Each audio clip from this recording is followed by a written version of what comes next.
Cesamos esta noche con la doctora Teresa Álvarez. Ella es del Instituto de Investigaciones Fármaco-Bioquímicas de la UNSA. Teresa, bienvenida y muchas gracias.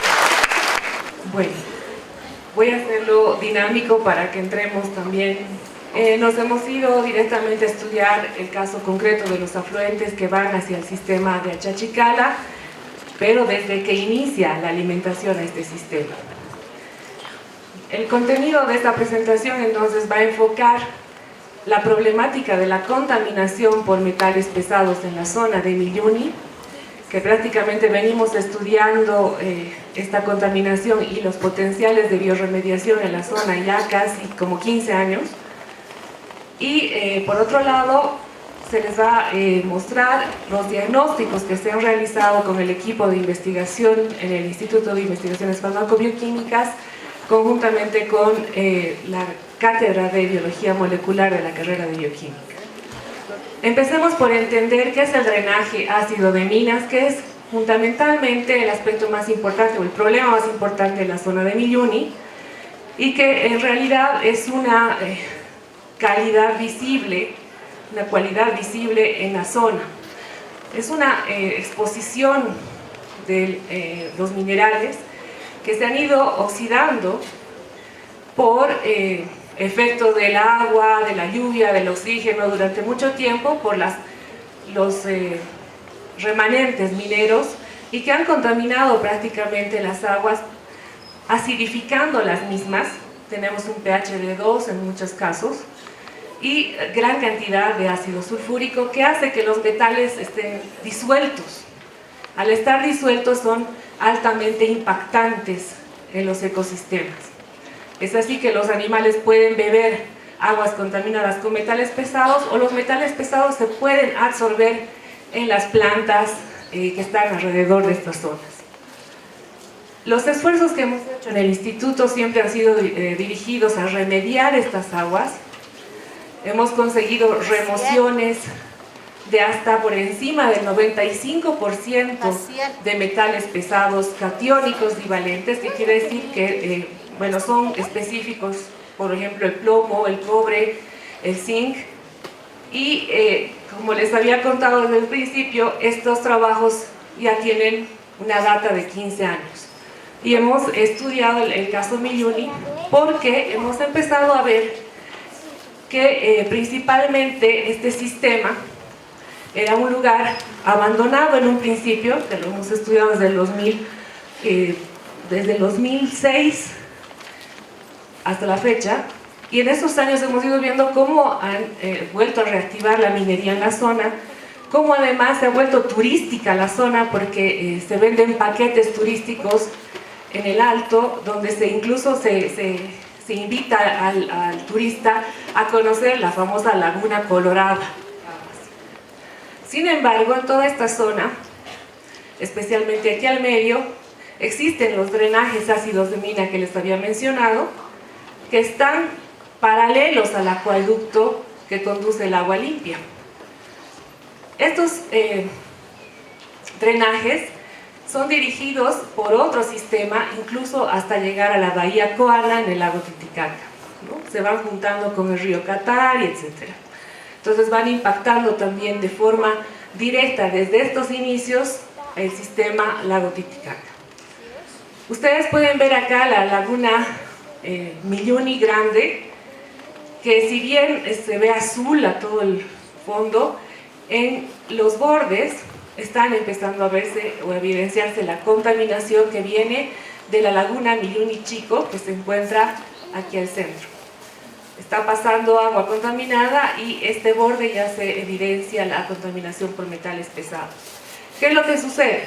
Esta laguna Milluni Grande es utilizada en volúmenes que vamos a ver cómo van cayendo directamente sobre el acueducto que alimenta aguas AEPSAS. Es decir, van contaminando esas aguas que van a ir luego a ser tratadas.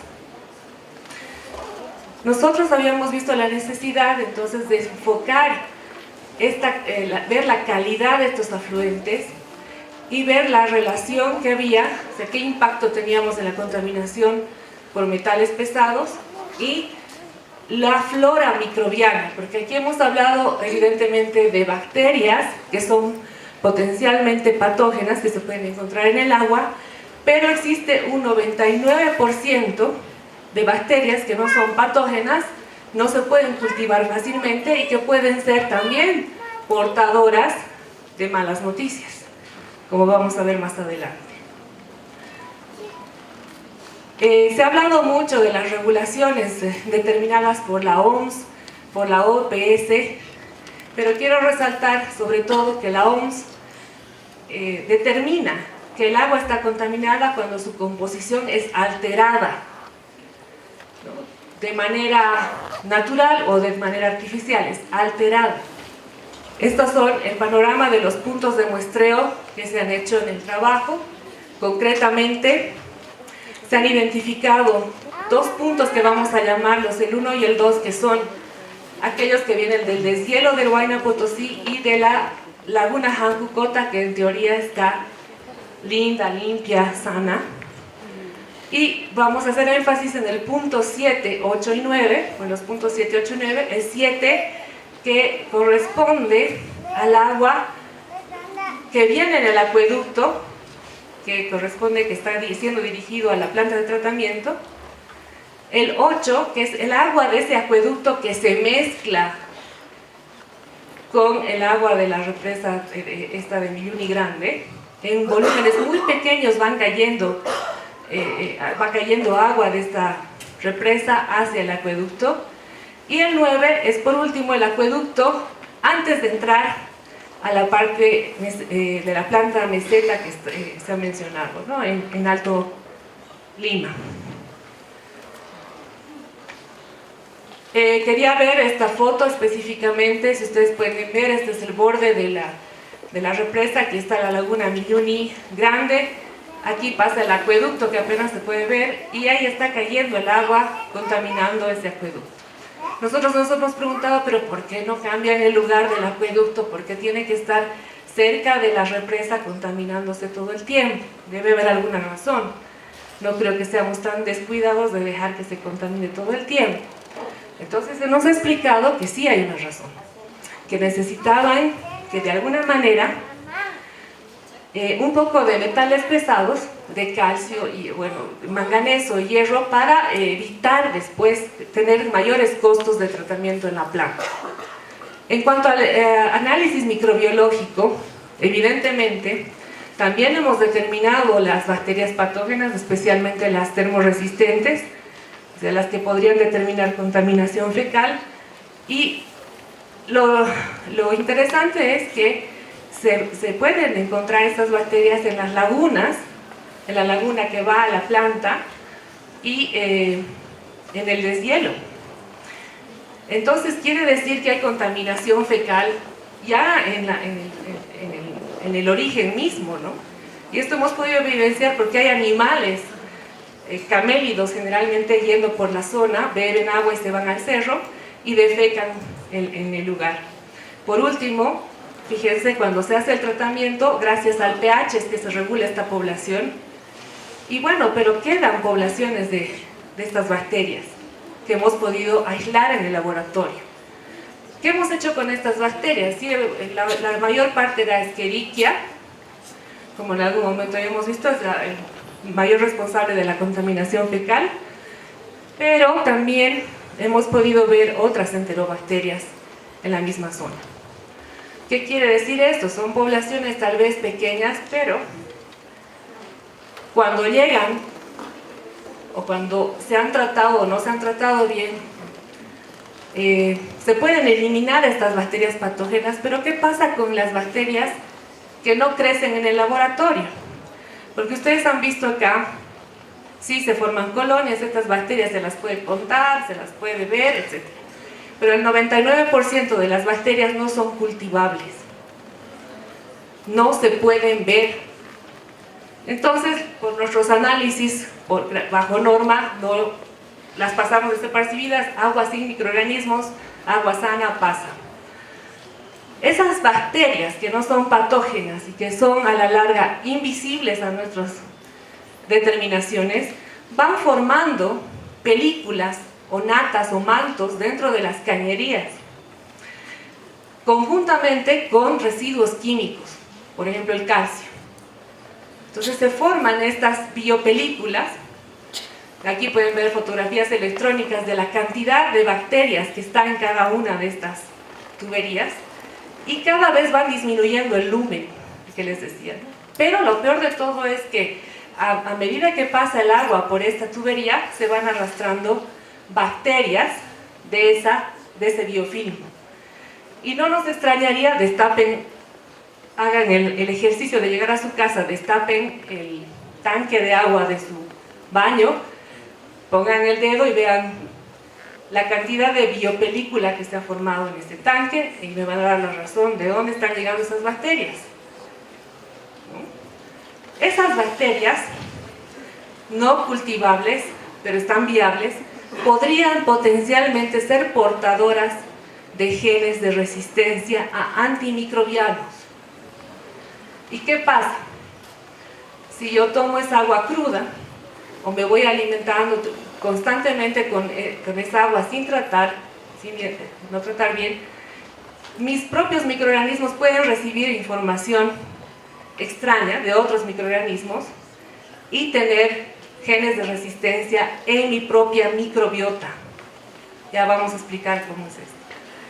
Pero además de transferir estos genes de resistencia, pueden pasar también algunas bacterias que producen toxinas y que tampoco las podemos ver por los métodos tradicionales de cultivo.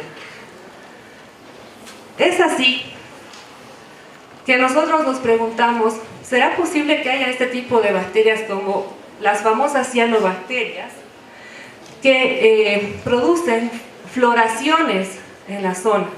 Nosotros nos hemos hecho la hipótesis de preguntarnos si la laguna Niyuni, el color rojo de la laguna, se debe solamente al manganeso y al hierro, o es una conjunción de floraciones de cianobacterias que potencialmente tal vez estén produciendo cianotoxinas.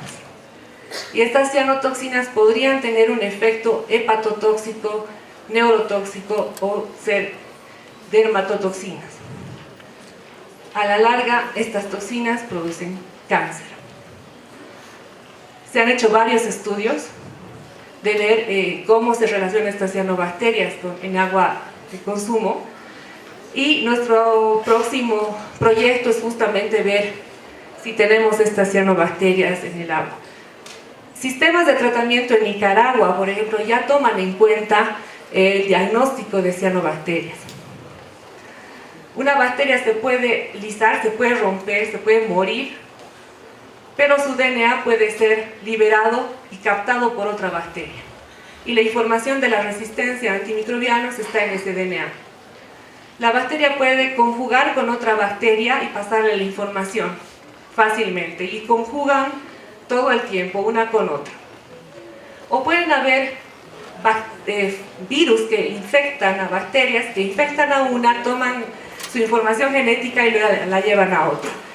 Cualquiera de estas formas de transferencia de genes ha determinado para nosotros una interesante observación, que existe en la zona elementos transferibles, ¿sí? Elementos transferibles relacionados a la resistencia a grupos de antimicrobianos.